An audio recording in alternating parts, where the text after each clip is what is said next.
Welcome back to All Ball Podcast, where it's all ball all the time. You are here with your host, Sean and Isaiah, and this is episode number 20. Today, we're going to talk about Steph Curry breaking the three-point record, KD's race for the MVP award, Zion's lingering injury continuing, and then we're going to finish off talking about how COVID's affecting the rest of the season. But before all that, as always, Isaiah, how you doing today, man? I feel excited, kind of proud in a sense, and really grateful to be able to experience basketball history as it's happening. Now, obviously, you have things like LeBron doing this, KD doing that, all this other stuff. But to see somebody take a major first place record in real time, that's truly special. And even though he didn't necessarily have the greatest of games, seeing Steph get that second three-pointer in that Knicks game to take the record, that it was really a great moment. And you could see in the arena, except for, the Knicks players for the most part, that everybody was really excited about it. They stopped the whole game, called what seemed like a longer than usual timeout so that everybody could celebrate. And it was just an all-around great moment. Yeah, leading up to the record like being broken, I knew it was gonna be broken. We all knew it was gonna be broken eventually by Steph. He had too much time left in his career, and he was making threes obviously at a ridiculous rate. But I never thought it'd be as exciting as it was. Mm-hmm. Like, I know we saw, I think it was Kobe pass. Was it MJ? Yeah. Kobe passed MJ in the all-time scoring. Like, that was really exciting. But I don't really remember that, though, because I was still pretty young. But this felt really different. This felt like almost an accomplishment for the whole league, because it also felt like this was the guy who changed basketball for everyone. Mm-hmm. Because he's I wouldn't say he's like the lead pioneer of the 3-point shot, but he's obviously up there with, like Ray Allen, Reggie Miller, and guys like that who obviously are right there with them. He's the pioneer of the way the 3-point shot is used currently. Mm-hmm. Yeah, like definitely people before him, like you said, Ray Allen, Reggie Miller, Dirk even. Yeah, guys like that. I'd say they're more so the pioneers of Steph, but Steph is the pioneer of the modern game that we currently have. Right. Yeah, because now we have people pulling up from, super deep all the time, like Trae Young, and, you see kids doing it now on Sports Center from highlights or whatever. So, yeah, he really changed the game in a way that, 40 years ago, your coach would have probably benched you if you did that. 40 years ago, more like 5 years ago. Yeah. Yeah, man, but it's really exciting to see. Honestly, he still has so much time left in his career that I don't think this record ever gets broken again. It's going to be hard to see, or hard to. It's hard to see someone else even getting close to breaking it. Oh yeah, for sure. Because if you really think about it, he's still playing. I wouldn't necessarily at his best, because nothing's really topping his 2015, 2016 level of play. But he's still playing at a very high level. So Right. That already for sure is saying, yeah, he's about to crack, what is that, 3,000? Mm-hmm. Yeah, he's for sure going to crack 3,000 this season. Then after that, he's going to make probably a easy push for 3,500. And then that really just leaves the 4,000 milestone, which I honestly think he could reach if he just keeps playing at a consistent pace for the next maybe 5 years. Right. I Yeah, think and then 4,000. Okay, I'm sorry. Go ahead. wait, no, go ahead. I was just gonna say I think 4,000 is gonna be a little hard to reach. He's 33 years old, and you're talking about 4 or 5 more years. I don't know if around 36, 37 years old that he'll still be conditioned enough to stay on the court that long. Mm-hmm. But I mean, I hope he does. You see, But but I feel like his driving will be affected. Like he probably won't drive as much, but mhm. I don't think his running and shooting will be significantly worse in his later 30s. I I'm just saying that deep in the games, his arms are probably gonna get tired quicker. His legs are probably gonna get tired quicker. I don't know if the efficiency is gonna be there, but that's something we have to see 5 years down the road. Yeah, for sure. So I want to ask you, just because I think he is, because efficiency backs it up over the years, except the one year that he broke his hand was hurt or whatever, and he only played a Mm-hmm. couple games. But is Steph Curry the best shooter of all time? Oh yeah, there's zero debate there. Mm-hmm. Yeah, I don't think it's even close. Like you said, the efficiency, the volume, just like those two alone already put him on a he breaks every not condition conventional scale for determining who's a best 3-point shooter with this and that. No, between his efficiency and volume combined, Steph is in a league of his own. Mm-hmm. So Because at that point, I don't understand how people can even put no disrespect, but even put Ray Allen in a debate with him when Ray Allen was never shooting at the volume that Steph is shooting at, which I mean, to be fair, you could say, oh, it's the part of the era they played in. But mm-hmm. at the end of the day, when Steph first started playing, this wasn't the usual either. But he made it the usual. Right. Yeah. So at that point, you got to give him his credit, despite the era, because he created the era. Mm. The reason I'm asking that is because in the Instagram comments under one of his posts about breaking the record, I saw people arguing that Reggie Miller, uh, Ray Allen, Klay Thompson were still like better shooters than him.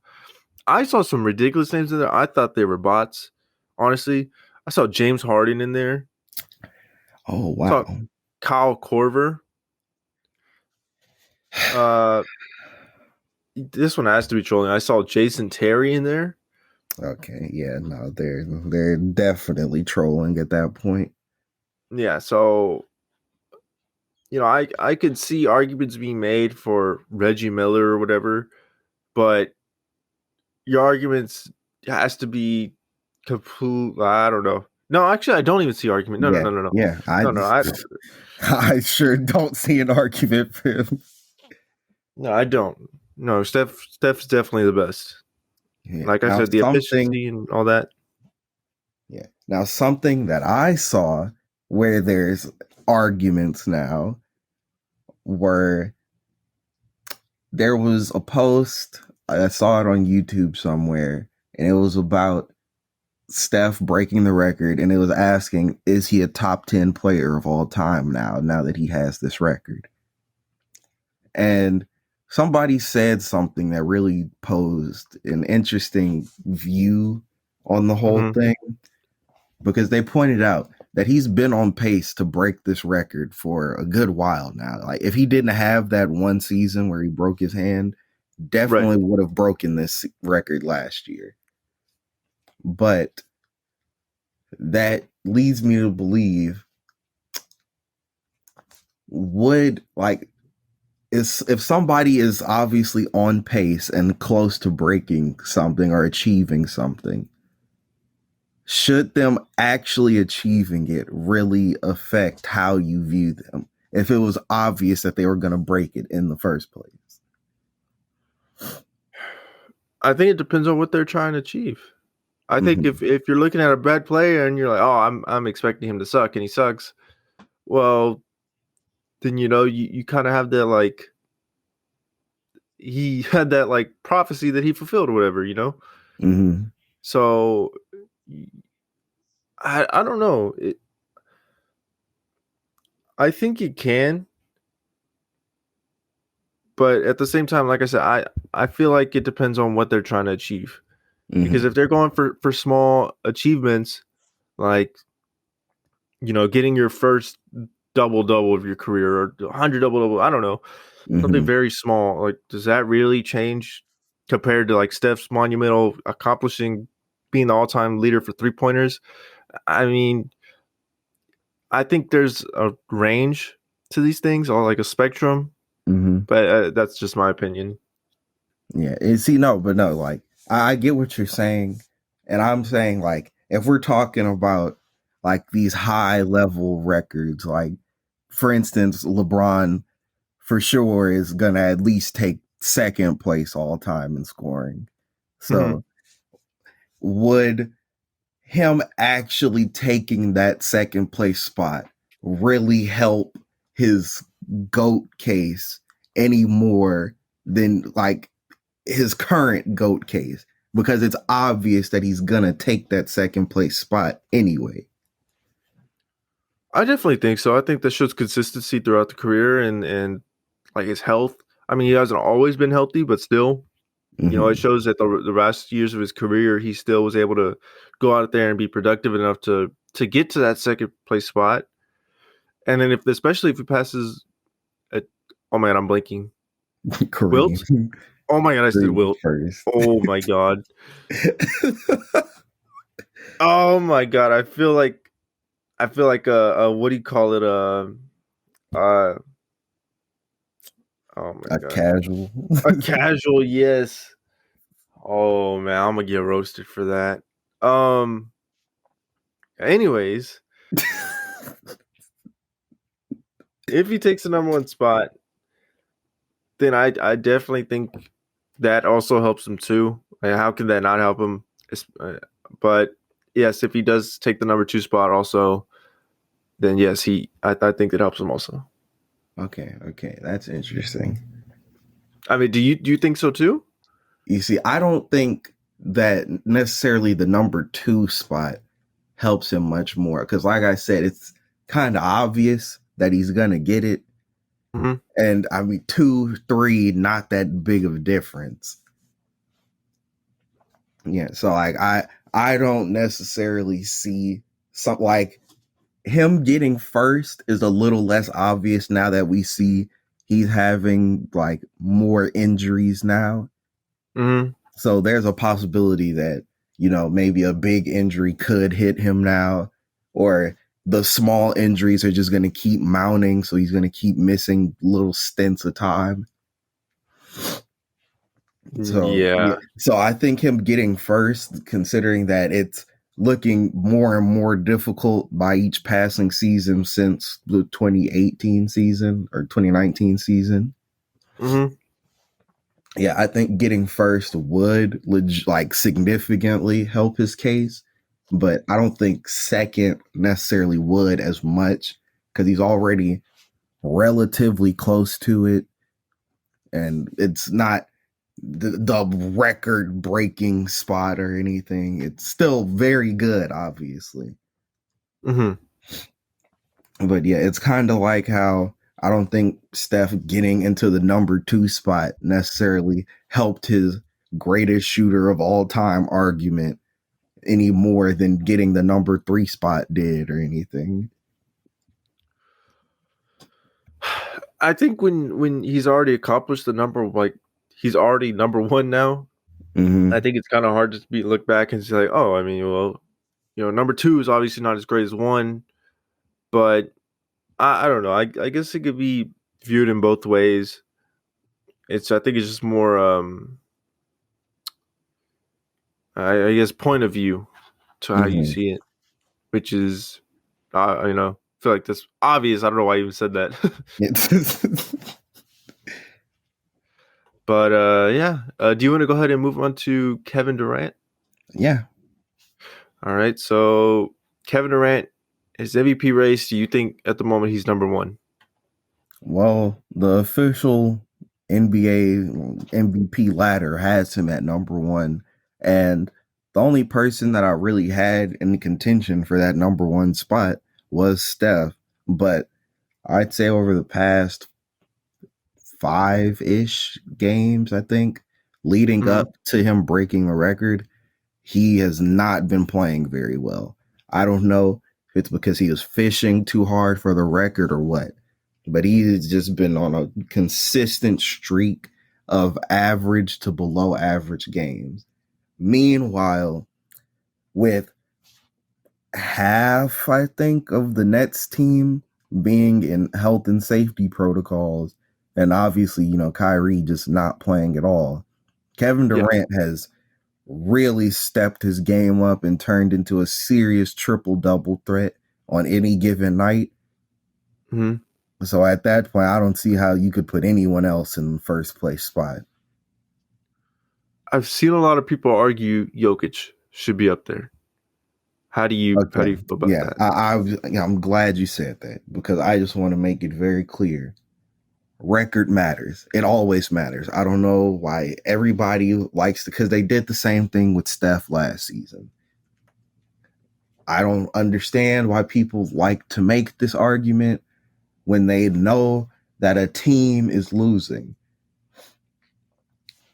That person is never going to win MVP because at the end of the day, part of the criteria for the MVP award is having a successful team with certain specific caveats that pop up every blue moon, like Westbrook averaging his first triple double.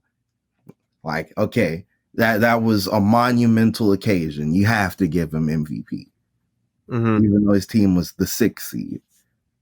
But even worse than the 6th seed, the Nuggets are currently the 8th seed. And they're not that far from falling to potentially even 9th seed. At what point does it not register with somebody that a team that is on the brink of missing the playoffs cannot have the MVP? Yeah, I'm definitely with you. I think that a record definitely matters. It's kind of, to me, it's kind of, does your play, is it valuable to your stats or is it valuable to your team record wise? And I think the more important thing is record wise, because if you're, the most valuable player, you should definitely be helping your team get wins. And well, obviously that translates to the standings, to where your team's at. So I definitely see the thing about Jokic not fully deserving it. I think he's having a great season, like a great standalone season himself. But with everyone hurt, like Jamal, MPJ, yeah, it hurts his chances, and it kind of sucks that it does because he is having such a great season. But Kevin Durant is almost averaging 30 points. He's averaging 8 rebounds, 6 assists. That's almost a triple double, like you said. And honestly, it would be higher averages if it weren't for the fact that, Harden has actually been in the lineup. Because with Harden out of the lineup, he gets a lot more 9, 10, 8, 11, around that area assist games. Yeah, so if we look at him with Harden out of the lineup, those averages are even crazier. Wish I had a filter for this to where I could, like, whenever Harden isn't playing, but I don't know what website to even use for that. See, I wish that I've seen people do it, but I don't know what site that they use to do it. Yeah.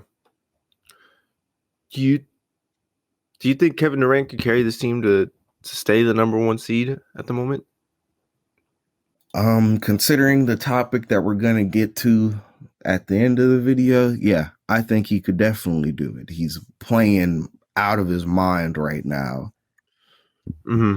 And on top of that, a lot of other teams in the East are struggling with their own issues. So as long as he can just keep playing like Kevin Durant for, I want to say 5, maybe 6 games until however long it takes for Harden and however many other people, I can't remember off the top of my head, are cleared from health and safety protocols.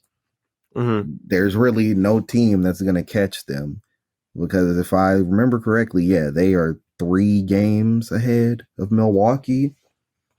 At the moment, they are 2.5. 2.5. Yeah. Okay. Yeah.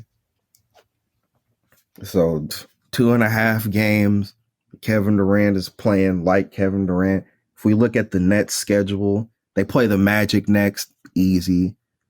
Then they're playing Denver with all the injuries like we just discussed. That's easy.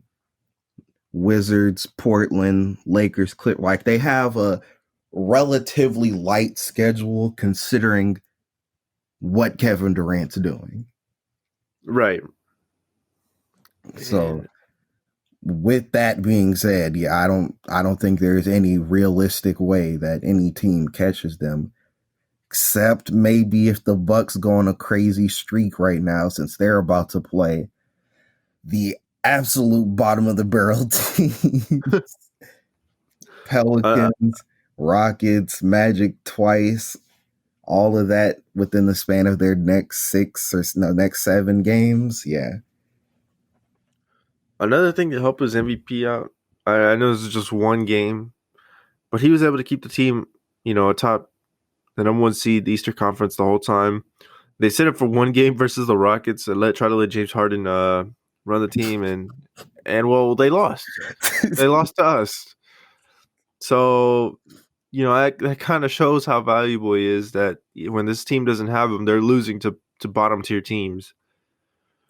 Uh, but yeah, like I said, I think Steph was the only other person that was really able to contend with him this year. Well, up to this point so far.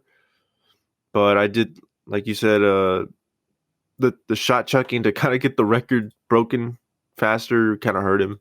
Mm-hmm. But his team is doing better. But still, the stats, if they're both the number 1 seed, I think the stats are kind of which determines, Yeah, and the winner. yeah, I think it's pretty clear that if we're going by stats, then yeah, at that point it's KD without a doubt. Mm-hmm. Okay, so do you want to move on to our next topic, which is Zion? Mm-hmm. Okay, Zion has had another setback in his rehabilitation. He's going to be out for another 4 to 6 weeks. What are your thoughts on Zion's progress and his return in the future? Yeah, progress. I think you mean lack of progress. but my honest thoughts are that I'm not hopeful for his career because this is a really scary prospect to have happening so early in his career where it's Mm-hmm. just perpetual injury, rehab, setbacks in the rehab. So he can't even heal properly and they can't get back in shape. If he can't get back in shape, then he can't prevent more injuries. And it's the issues just keep piling and adding onto each other, and it's not good to see Mm-hmm. because if he can't find some kind of way to solve his rehab, his weight, and all of that problems, then he's going to just continue to get injured. And if he's continuously getting injured, then he for sure can't work to solve those problems then. Right. And at that point, what can you do with him? He's never going to be on the court at that point. I agree with you. It's starting to get scary for the outlook of his career. And it's kind of giving me reminders of Yao Ming because it's basically the same injury, a fracture to the foot, Mm-hmm. and Yao Ming consistently had these injuries that would set him back, and it's like he would re-injure it, re-injure it, re-injure it. Now it's not the same that Zion's coming back playing, re-injuring, coming back playing, re-injuring like that, like how Yao Ming was. Mm-hmm. But it's that he can't get past this one point. It's like he's hit a wall in his rehab. I'm not even going to continue to try to pronounce it every time I want to say it, but it's like he's hit this wall. And I saw rumors. Well, I'm sorry, I heard rumors Mm-hmm. that Zion was skipping rehab, and Oh. yeah, that's if he's doing that, I definitely don't see a good, Oh. a good Oh, wow. career outlook. That is a whole bigger issue because now we have to call into question motivation. And then from there, we have to call into question, is he legitimately ever going to get back on a court then? Like, as I was saying before, there's the potential that it couldn't happen just because of the constant mounting. And I thought maybe it's just he's too heavy and he's working too hard. So it's piling on each other. But if he's skipping the rehab, then at that point, you're never going to get healthy and you're never going to get enough weight off of you to stop stressing your joints. So if he's skipping rehab, then at that point, he's probably skipping practices. He's probably skipping workouts. Who knows what else he's skipping? I know what he isn't skipping, those Mountain Dew commercials. Yeah, man, I don't know. Yeah, I'm looking at the article right now. Pelicans beat reporter implies Zion Williamson was skipping rehab sessions. So this is Jake Madison. He's verified on Twitter. Mm-hmm. And someone replied to him after he said, looking forward to explaining the whole mess of the Zion situation to the bartender at Mr. Mao tonight and how it's everyone's fault. Zion absolutely needs to grow up and act more professional. He has a ton of blame in this. At the same time, clearly the Pelicans did not handle the relationship with his camp well at all or his previous injuries. Someone replies to him saying, so it was a lack of professionalism that had him working on post moves where he hurt the foot, just asking, or a lack of professionalism that caused the bone not to heal. Oh, wait, maybe he was trying to rush back from an injury that should take longer to heal. Jake replies, what about him skipping rehab workouts? What about him falling asleep during film session last week? And then it doesn't. Yeah, so. Oh, man. So I don't know if these are 100% true because it's a beat reporter, Can't. I don't know how. You can't take it with full 100% certainty that it's the truth. Mm-hmm. But I'm going to take it as if it is. Yeah, like even if we just look at it hypothetically, like let's say it is true. Oh man. Skipping rehab and sleeping in film sessions. Oh, that's devastating. That's really devastating. I think it's obvious that the skipping rehab is a lot more worse than falling asleep during. Oh yeah, film. Obviously, because that's directly correlated to him, getting back to playing on the court. Mm-hmm. But sleeping in film sessions is still very, very bad in its own right. Mm-hmm. I agree with you. Just because I think it shows. Well, the rehab shows how committed are you to actually even get back on the court. Mm-hmm. And then I think the film shows how committed are you to actually, once you get there, to get better on the court. Exactly. And I think that goes back to what you said, like the commitment things. Mm-hmm. Yeah. And then because also, if you think about it, the film sessions would be him watching the current team as it's constructed. So it also shows a lack of interest in his teammates and what the team is doing now. So at that point, the trade talks really need to ramp up because Mhm. that is a serious issue if that is facts. Are if they don't trade him, and because I'm sure things have gotten rough between the Pelicans and Zion and his camp. Mm-hmm. Are the Pelicans about to lose Zion? Like, is he gonna force himself into that I want to be traded type of thing? I feel like they're going to lose him one way or another because clearly the Pelicans just don't know how to construct a good roster or a good coaching staff or anything. They've had Mm-hmm. so much talent and they've never accomplished anything significant. The one time that they looked hopeful, injuries got DeMarcus Cousins. So at that point, the whole franchise is hopeless.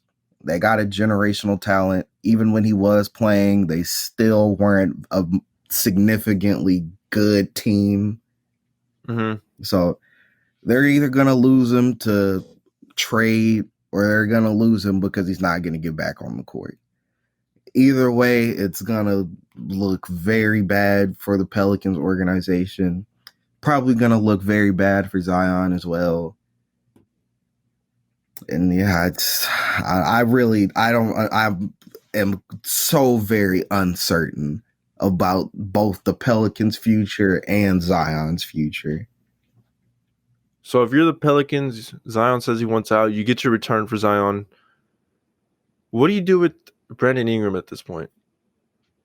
Oh, but he has to go too. He has to. He's older than Zion, so if you're getting rid of your real young star, why are you Mm-hmm. keeping this mid-20s guy?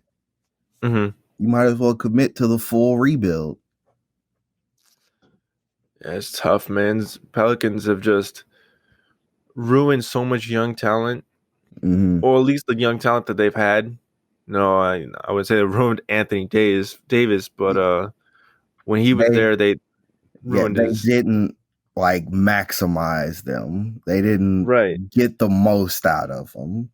right. Yeah, they could have achieved so much more success considering the players that they had, and they just never did. Yeah. Well, okay, so realistically, what do you think you could get back for Zion if he is, being traded? It depends on if this stuff that we discussed is actually true.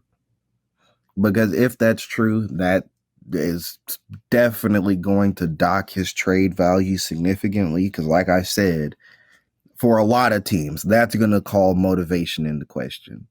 And at Mm-hmm. that point, why would I want to give up huge, significant pieces to my franchise for somebody who I'm not even sure wants to play basketball? Mm-hmm. So at that point, we're looking at an even worse than Ben Simmons situation. And that's what I was about to say. I said this situation, even though Simmons is more, it's not injury related. Mm-hmm. This feels very similar at the same time Mm-hmm. because the question is, will this player even play for my team or not? Exactly. Man, do you think it's more on the Pelicans or more on Zion? I think it's probably more, again, if we're going to assume that the stuff that we're talking about is purely hypothetical and not confirmed yet, then it's more on the Pelicans. But Mm-hmm. if what we did talk about is true, then it's absolutely more on Zion. Mm-hmm. I think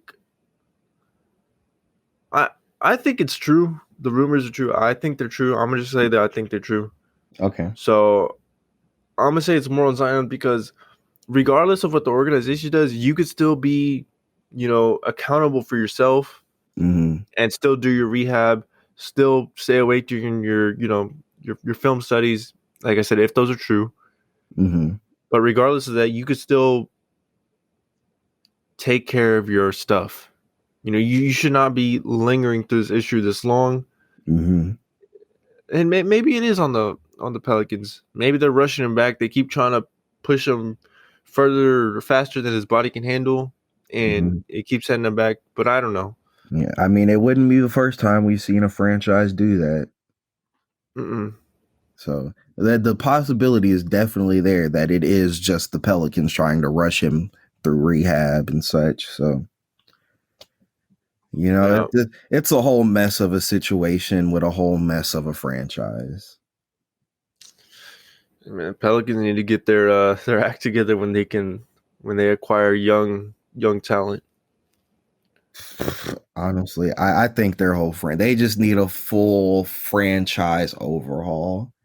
Get the ownership out of there, coaching staff, training staff, just clear everything and give them a fresh start. All right, man. So you want to move on to our next topic, I guess our last topic, which is COVID. I don't even know what else to say about it, man. Yeah, it's tearing the season apart, man. The season looks so bright and promising going into it. And then now if we take another look, we have the Nets with 6 players out for health and safety protocols. The Bucks, we have the best player on their team out, health and safety protocols. The Bulls, they're having games postponed because of health and safety protocols. For the Hornets, LaMelo's out, and other people, I can't remember off the top of my head who else is out. But yeah, they have people out with health and safety protocols. I think there have been some cases on plenty of other teams too. I know LeBron did miss one game. So, man, if these health and safety protocols, well, not even if these health and safety protocols, because the protocols are just a reaction to COVID itself. Mm-hmm. So if these guys can't, get this whole COVID situation together and, can maybe stop catching it or do a better job of isolating themselves if they do feel sick, then we could have a potentially very different season unfolding at the end of the year than what's projected. Are you talking about like how the season actually going to end, or are you talking about like winner for the finals? No, yeah, I'm talking about like the winners and how the playoffs are going to play out and such. Because if you have guys sitting for health and safety protocols in an important close playoff series, that's a whole game changer. That drastically switches the outcome, which affects the following series and the rest of the playoffs at that point. Yeah, I think if the NBA wants to put out the best product for their fans, they definitely, if it gets to that point in the NBA, they definitely should just postpone the game. Mm-hmm. I don't know if they have the time to, but if they can, they should try to. Just because you don't want a team like how can I put this? Like the Bulls. So let's say the Bulls are healthy, right? Mm-hmm. Fully healthy. Then they go against the Nets, which should be a great matchup with Kevin Durant and James Harden. Mm-hmm. So say Kevin Durant goes out, you don't want the Bulls versus James Harden's Nets. Like that's not what you want to give to your fans as your best product available. What you want to do is wait till Kevin Durant gets back so it could be, a better matchup. You see, but here's there's 2 reasons why I don't think they do that. One, let's say that he's out with a confirmed positive COVID test.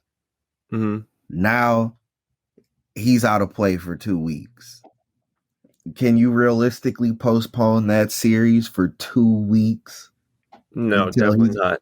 See, you can't, like, if he's out with a positive COVID test, you can't postpone that. Maybe if he was around somebody who was positive and you're just waiting for his test to come back negative, then I see maybe postpone the game for a few days. But if we're talking positive results, no, that you just have to play on at that point. Because at that point, you have to treat it like an injury. Right. They don't postpone games and series for injuries. So You can't postpone it for 2 weeks because somebody got sick. Yeah, I mean, I get you, man. I just wish that it was like that, so that we could see these better matchups if stuff like that happens. Man, if it was like that, we'd probably still be in the 2015 season right now.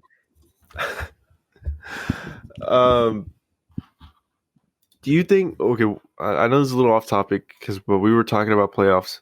Mm-hmm. What do you think the best NBA? Well, of course NBA, but like playoff matchup could be for the NBA? You just mean any series? It doesn't have to be the finals. Yeah. Any series. Okay, at that point, I think it's a Bucks Nets rematch. Mm-hmm. Yeah, like that series was amazing last year. So if we could get a repeat of that and it goes to 7 games again, I don't think anybody's complaining about that. I definitely wouldn't. I think Warriors Suns would be pretty good too. Mm-hmm.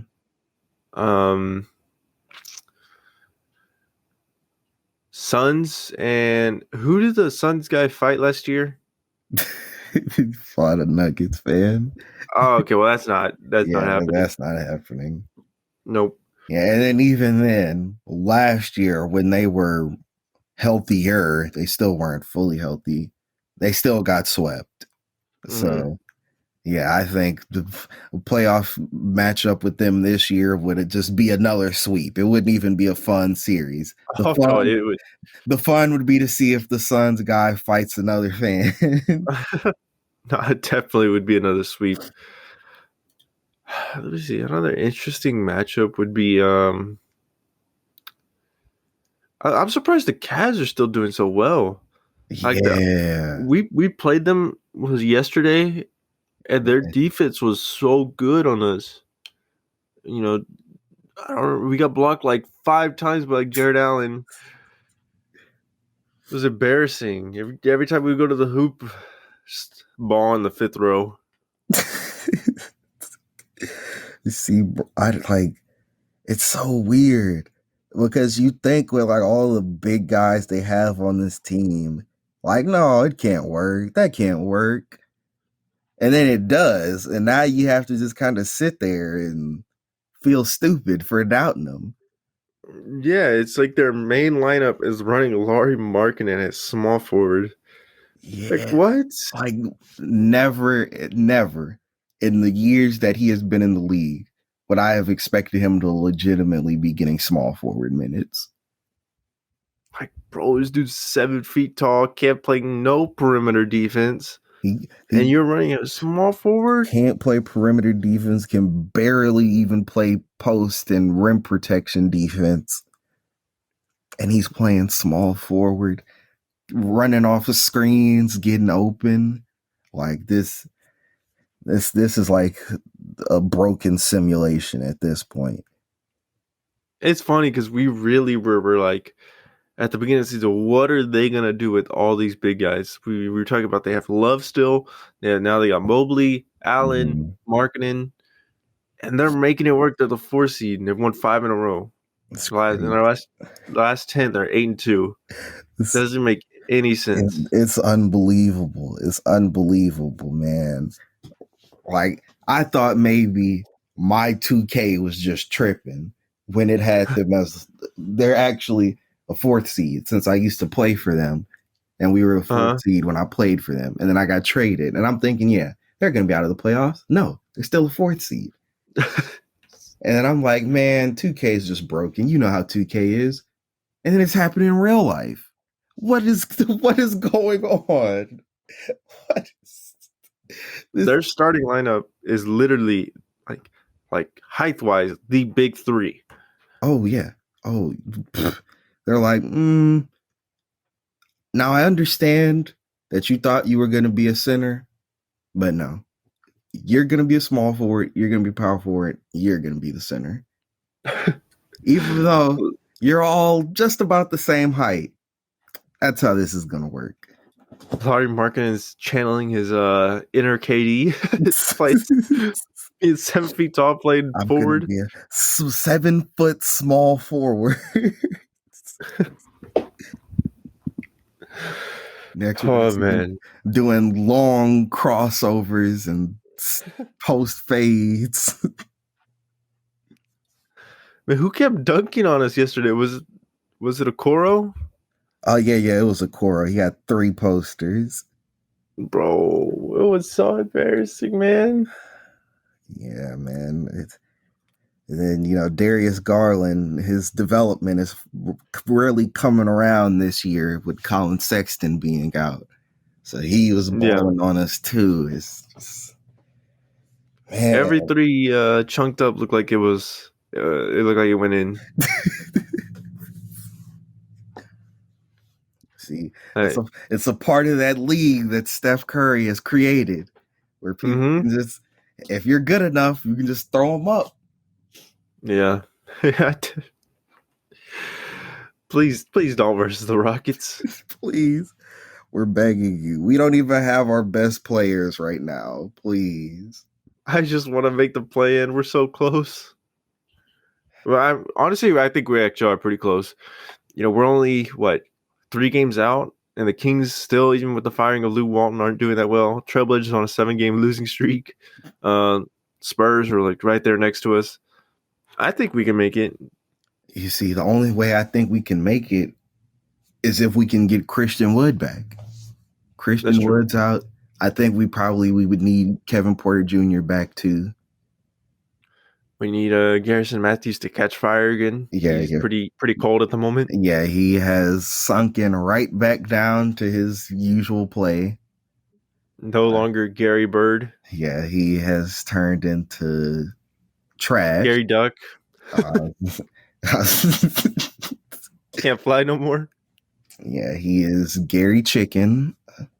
Mm-hmm. So yeah, we need our guys, because the only way we even went on that winning streak was we really got great contribution from Christian Wood again, like last year. And we just, Gary Bird, Jayshawn Tate was doing his thing. And it was just a lot of solid contribution from the whole roster that was playing. Mm-hmm. So if we are going to have even the slightest bit of hope to make that play in, we need everyone except maybe Jalen Green. I'm sorry, I had to do it. I was like, who's he about to say? And I was like, oh, well, okay, it makes sense, I guess. But I guess we'll see. I think we can agree, outside of the memeing here, we definitely don't need Daniel Tice or David Nwaba in the lineup.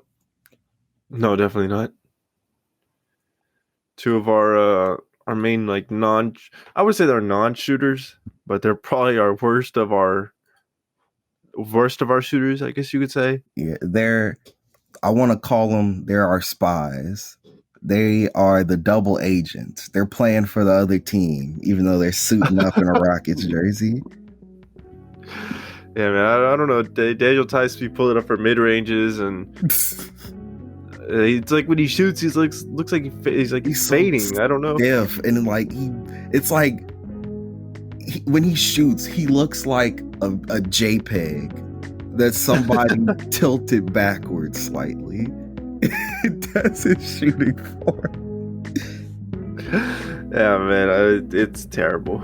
It's not good. But all right, man. Was there anything else you wanted to talk about before I guess we wrap everything up? No, I think that's it. All right. Well, that's gonna be the end of the episode. If you like the episode, you'd already know what to do. Like, subscribe, and comment down below. Isaiah, any last comments? Don't forget, share with your friends, co-workers, family, people on the street that you see in Rockets gear. Even show your pets the videos, dogs, cats. I'm sure they'll enjoy the sound at least.